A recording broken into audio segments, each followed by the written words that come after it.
Nagsagawa ng Black Friday protest ang iba't ibang militanteng grupo at mga estudyante laban sa umano'y katiwalian sa flood control project ngayong Setyembre 12 taong kasalukuyan. Nagsimula ang mga kilos protesta sa EDSA People Power Monument na sinabayan sa University of the Philippines Diliman, UP Manila at Mindiola Peace Arc at sa iba pang bahagi ng Metro Manila. Samantala, ipinamalas ng kapulisan ang kanilang masusing paghahanda upang matiyak ang seguridad at kaayusan.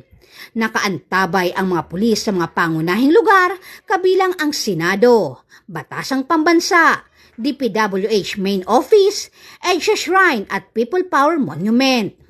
Nakaposisyon din ang karagdagang pwersa bilang tugon sakaling magkaroon ng aberya.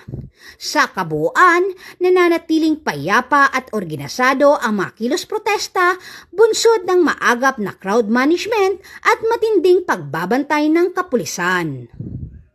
Mula dito sa Camp Bagong Diwa, Bikutan, Taguig City, ako po ang inyong PNN correspondent, Patrolwoman Ivy Corporal, alagad ng batas, tagataguyod ng Balitang Pulis.